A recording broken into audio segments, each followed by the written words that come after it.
नमस्कार दोस्तों, 2 तारीखें आप याद रखिए। 17 फरवरी यानी परसों का दिन, 17 फरवरी को राहुल गांधी, प्रधानमंत्री नरेंद्र मोदी और उनके साथ में उनका कैबिनेट मंत्री, कानून मंत्री अर्जुन राम मेघवाल, ये तीनों एक बैठक में होंगे और उस बैठक में देश का अगला चुनाव आयुक्त किसे चुना जाए ये तय किया जाएगा। दूसरी एक तारीख है, उसके 2 दिन बाद में 19 फरवरी की तारीख। 19 फरवरी की वो तारीख है जब सुप्रीम कोर्ट के अंदर इस बात पर सुनवाई होगी कि देश में चुनाव आयुक्त की नियुक्ति के मामले में सीजीआई की जो भूमिका होती थी, यानी 3 वोट में प्रधानमंत्री नरेंद्र मोदी, सीजीआई और देश के नेता प्रतिपक्ष, जो पहले व्यवस्था थी, क्या उसी व्यवस्था को फिर से लाया जाए, इस पर सुनवाई होगी। लेकिन इन दोनों मुद्दों पर देश देखेगा कि क्या कुछ निकल करके सामने आता है, देश का अगला चुनाव आयुक्त किसको बनाया जाता है। और 19 फरवरी को जब सुप्रीम कोर्ट में इस बारे में सब सुनवाई होगी तो सुप्रीम कोर्ट में इस बारे में क्या कहा जाएगा, इन दोनों मुद्दों पर हम देखेंगे। लेकिन उससे पहले एक बयान निकल करके सामने आया है। बयान है माननीय उपराष्ट्रपति जगदीप धनखड़ का। जगदीप धनखड़ जब विपक्ष के नेता बोलते हैं तो राज्यसभा के अंदर उनका किस तरीके का रवैया रहता है, ये हम सब ने देखा है। कैसे वो जया बच्चन से लेकर के और मल्लिकार्जुन खड़गे तक भड़क उठते हैं, ये भी हम सब ने देखा है। लेकिन जगदीप धनखड़ साहब, उनके बारे में सोशल मीडिया में लगातार ये बहस चलती रहती है कि वो राष्ट्रपति बनने की दौड़ में है। वो चाहते हैं कि उनको राष्ट्रपति बनाया जाए। उनकी जो यात्रा है वो बहुत घुमावदार यात्रा है, बहुत अलग अलग मोड़ लेकर के, बहुत अलग अलग, जैसे पलटी मारते हुए, पलटते हुए, तब वो यहां तक पहुंचे हैं। अब उनका आखिरी जो पड़ाव है, उनका आखिरी सपना है, वो राष्ट्रपति तक पहुंचना है। एक बयान उन्होंने दिया है, उस बयान पर बात करेंगे। खबर उस बयान पर है, लेकिन खबर चुनाव आयुक्त और सीबीआई के डायरेक्टर से जुड़ी हुई है। अब समझिए कि क्या हुआ है। जगदीप धनखड़ साहब भोपाल के अंदर जुडिशियल एकेडमी के एक प्रोग्राम में बोल रहे थे और उस प्रोग्राम के अंदर बोलते बोलते जगदीप धनखड़ साहब ने उन्होंने कह दिया कि सीबीआई के डायरेक्टर के चयन में सीजीआई क्यों हो। मतलब कि आपको सीजीआई की क्यों जरूरत पड़ रही है। यह नियम जब बना था तब सिस्टम ने घुटने टेके, अब वक्त है इसको बदलने का। यह जो है वो जगदीप धनखड़ साहब का बयान है। पूरा बयान भी मैं आपको पढ़ करके सुनाऊंगा, लेकिन जरा सोचिए इस बात को। सीबीआई के डायरेक्टर की जब नियुक्ति होती है तो उसमें एक सीजीआई होते हैं और दूसरे एलओपी होते हैं और तीसरा प्रधानमंत्री होते हैं। 3 जो है वो लोगों का मत होता है, उसके आधार पर सीबीआई के डायरेक्टर की नियुक्ति की जाती है। लेकिन यहां पर जगदीप धनखड़ कह रहे हैं ये क्यों, सीजीआई को बीच में क्यों रखना है, सीजीआई की जरूरत क्या है। इतना बड़ा पद है सीबीआई के डायरेक्टर का पद, और यह कोई आज से प्रक्रिया नहीं है जिस पर जगदीप धनखड़ यहां पर बात कह रहे हैं। उनका पूरा बयान मैं आपको बताऊं, उससे पहले जरा देखिए। सीबीआई के डायरेक्टर चुनने की जो प्रक्रिया है उसमें दिल्ली पुलिस का एस्टेब्लिशमेंट एक्ट 1946 उसके तहत, उसके आर्टिकल 4A के तहत 3 सदस्यों की समिति वो इसकी नियुक्ति को तय करती है, जिसमें एलओपी है, सीजीआई है और देश के प्रधानमंत्री है। अब इसमें ये कह रहे हैं कि सीजीआई को हटा दीजिए।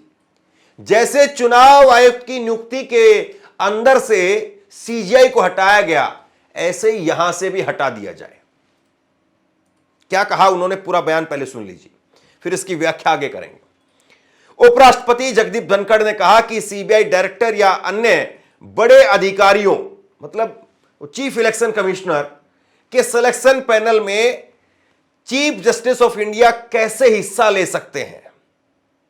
न्यायिक सक्रियता और अतिक्रमण के बीच में रेखा पतली है, लेकिन लोकतंत्र पर इसका प्रभाव मोटा है। चलिए पहले बयान पूरा बता देता हूं, फिर उस पर आराम से डिस्कस करेंगे। धनखड़ ने आगे कहा कि यह बात हैरान करती है कि हमारे जैसे देश या किसी भी लोकतंत्र में भारत के मुख्य न्यायाधीश सीबीआई डायरेक्टर के चयन में कैसे भाग ले सकते हैं। क्या इसके लिए कोई कानूनी तर्क हो सकता है। उपराष्ट्रपति ने शुक्रवार को भोपाल में नेशनल जुडिशल एकेडमी की एक सभा में संबोधित करते हुए बात कही। अब जरा विस्तार से समझिए। जगदीप धनखड़ साहब की बात को माने तो वो कह रहे हैं कि जितने बड़े बड़े पद हैं उनमें सीजीआई की कोई भूमिका नहीं होनी चाहिए। मतलब इनके हिसाब से जो व्यवस्था अब बनी है चीफ इलेक्शन कमिश्नर के नियुक्ति की, जिसमें एक प्रधानमंत्री, एक एलओपी और एक प्रधानमंत्री की कैबिनेट का मंत्री, तो मतलब एलओपी का कोई मतलब नहीं है, नेता प्रतिपक्ष का कोई मतलब नहीं है। राहुल गांधी होंगे अब, अर्जुन राम मेघवाल होंगे अब, और उनके साथ में प्रधानमंत्री नरेंद्र मोदी। तो प्रधानमंत्री नरेंद्र मोदी जिस चेहरे पर हां भरेंगे, क्या अर्जुन राम मेघवाल की इतनी हिम्मत है कि वो उस चीज को दरकिनार कर दे। जाहिर सी बात है वही होगा। और ये चाहते हैं कि सीबीआई के डायरेक्टर की नियुक्ति भी ऐसे ही हो। अब बताइए, इसका मतलब तो ये हुआ कि सीबीआई का डायरेक्टर उसको भी अपनी मनमर्जी तरीके से नियुक्त कर दो। हालांकि सीबीआई कैसे काम करती है, कितनी आज के दिन में सीबीआई जो है वो इंडिपेंडेंट है, ये हम सब जानते हैं। कैसे एजेंसियों का प्रयोग किया जा रहा है ये सब जानते हैं। और यहां तक कि जो सुप्रीम कोर्ट के भी चीफ जस्टिस हैं वो भी कहां से कहां चले जाते हैं ये भी सब जानते हैं। लेकिन कम से कम एक परंपरा तो है, एक परंपरा तो रहे। उस परंपरा को भी जगदीप धनखड़ साहब कहते हैं कि कोई जरूरत नहीं है, कोई जरूरत नहीं है, और इस परंपरा को भी जो है हटा दिया जाना चाहिए। जैसे आपने इलेक्शन कमिश्नर की परंपरा हटाई, ऐसे यहां पर भी हटा दीजिए। पहले सीबीआई के डायरेक्टर और चीफ इलेक्शन कमिश्नर की जो नियुक्ति थी, उन दोनों को एक जैसे, एक तरीके से ही काम किया जाता था। वही 3 एलओपी, प्रधानमंत्री और सीजीआई होता था। अब 19 फरवरी को जो है वो इस मामले में सुनवाई होगी। 19 फरवरी को कांग्रेस कार्यकर्ता जया ठाकुर, उन्होंने सुप्रीम कोर्ट में याचिका दर्ज की हुई है। 19 फरवरी को इस पर सुनवाई होगी। पहले 12 फरवरी को होनी थी, लेकिन केस लिस्ट नहीं हुआ। तब वरिष्ठ वकील प्रशांत भूषण ने जस्टिस सूर्यकांत और जस्टिस एन कोटेश्वर सिंह की बेंच के सामने मामला उठाया था। मतलब 4 दिन बाद में इस पर सुनवाई होनी है। अब जरा देखिए, पहले तो ये कि जो नया परसों 17 तारीख को देश को नया सीईसी, चीफ इलेक्शन कमिश्नर मिलने वाला है, वो कौन होगा। हालांकि इस रेस में राजीव कुमार साहब की रिटायरमेंट के बाद में बताया जा रहा है कि उनके साथी सीनियर ज्ञानेश्वर सिंह वो जो है इस पद पर नियुक्त हो सकते हैं। और बड़ी बात यह है कि ज्ञानेश सिंह का जो कार्यकाल है वो 26 जनवरी 2029 तक का है। यानी परसों वो इस पद पर नियुक्त होते हैं तो 26 जनवरी 2029 तक वो इस पद पर रहेंगे। और बहुत हद तक संभव है कि फिर 2029 का जो लोकसभा चुनाव होगा, उस 2029 के लोकसभा चुनाव के लिए इनके ही कार्यकाल को 6 महीने के लिए एक्सटेंशन मिल जाए कि आप जनवरी में मत रिटायर होइए, आप जुलाई में रिटायर हो जाइए, तब तक आप देश में लोकसभा के चुनाव भी करवा दीजिए। ज्ञानेश सिंह अगर इस पोस्ट पर बैठते हैं राजीव कुमार जी की जगह पर, तो ज्ञानेश सिंह जो है लोकसभा चुनाव तक इसी पोस्ट पर बैठे रहेंगे। मई 2022 में इस पद पर आए थे और मई 2022 से लेकर के और उन्होंने लोकसभा चुनाव और इस बीच में महाराष्ट्र, हरियाणा, कई सारे चुनाव, दिल्ली का चुनाव, खास चुनाव जो है, सबसे बड़ा तो लोकसभा का ही चुनाव, वो चुनाव इन्होंने करवाए। अब इस पद पर ज्ञानेश सिंह आएंगे तो क्या यह मान लिया जाए कि जैसे इलेक्शन कमिश्नर के पद की नियुक्ति से सीबीआई को बाहर कर दिया गया, ऐसे ही अब सीबीआई के डायरेक्टर की नियुक्ति से भी सीबीआई को बाहर करने की कवायद शुरू हो जाएगी। एक नई बहस जो है वो खड़ी की जा रही है। राहुल गांधी ने कुछ दिन पहले एक स्टेटमेंट दिया था।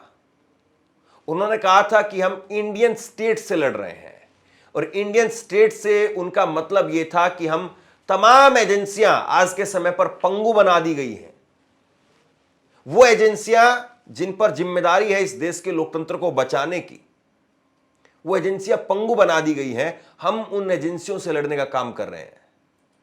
आप सोचिए कि लोकसभा के अंदर अगर जिस प्रकार से आज हम देखते हैं ओम बिरला साहब कैसे वो विपक्ष के नेताओं को, सांसदों को चुप करवा देते हैं, और राज्यसभा के अंदर जगदीप धनखड़, अगर राज्यसभा और लोकसभा के अंदर जिस प्रकार से ओम बिरला साहब विपक्षी सांसदों पर फटकार लगाते हैं, ऐसे ही अगर सत्ता पक्ष के सांसदों पर भी फटकार लगाना शुरू कर दे तो बताइए लोकसभा में कार्रवाई कितनी सुचारू रूप से चल सकती है।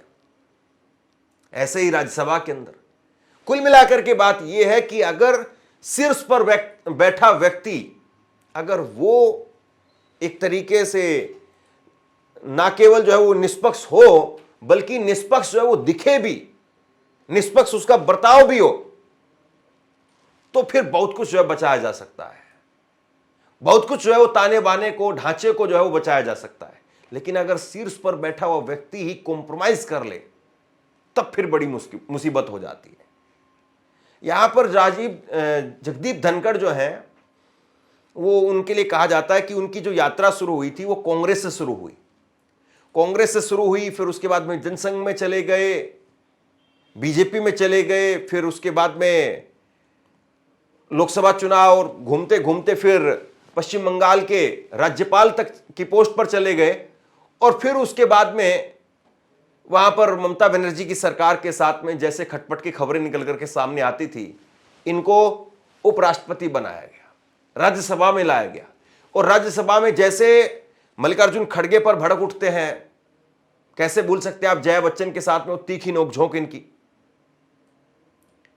तो वो सारी चीजें, और केवल वही नहीं, विपक्षी सांसदों को सस्पेंड करने की बात हो, नेम करके उनको बाहर निकालने की बात हो, ये तो 240 पर आने के बाद में विपक्षी सांसदों को सस्पेंड नहीं किया जा रहा। बाकी हम जानते किस तरीके से विपक्षी सांसदों को सस्पेंड किया गया। अब यह है कि एक नई बहस खड़ी करना चाहते हैं, वो एक नया जो कोई ना कोई सफुगा छोड़ना चाहते हैं जिसके जरिए सरकार के लिए कोई एक नया माहौल बनाने की बात हो जाए। बड़ी बात यह है, जितना जगदीप धनखड़ साहब बोलते हैं इतना तो सरकार के मंत्री नहीं बोलते हैं। तो ऐसे में जगदीप धनखड़ का यह कहना कि सीबीआई के डायरेक्टर की नियुक्ति में सीजीआई की क्यों जो है वो भूमिका है, क्या वाकई ये सही है, या सीजीआई की भूमिका से दिक्कत आखिरकार क्या है। और जो बात वो कह रहे हैं कि सक्रियता और अतिक्रमण में बड़ी पतली सी लाइन है, तो वैसे तो आपके पद को लेकर के भी कहा जा सकता है, लेकिन खैर आपका पद एक संवैधानिक पद है, उसकी तो मैं तो कहूंगा कि मैं उसका सम्मान भी करता हूं, और उसकी गरिमा बरकरार भी रखनी चाहिए और बरकरार होनी भी चाहिए। लेकिन जिस प्रकार से आपकी बयानबाजी रही है, जिस प्रकार से आपके भाषण रहे हैं, या जिस प्रकार से राज्यसभा के अंदर जगदीप धनखड़ साहब का बर्ताव रहा है, उसके बाद में सोशल मीडिया भरी हुई रहती है। सोशल मीडिया पर हम देखते हैं कि जगदीप धनखड़ साहब को लेकर के क्या कुछ कहा जाता है। तो बहरहाल उनकी तरफ से ये कहना कि सीबीआई डायरेक्टर के पद से इनको हटा दिया जाए, इसको लेकर के आप क्या सोचते हैं, नीचे कमेंट बॉक्स में लिख करके जरूर बताइए। शेयर कीजिए इस खबर को और ऑनलाइन न्यूज इंडिया को सब्सक्राइब कीजिए। बहुत बहुत धन्यवाद।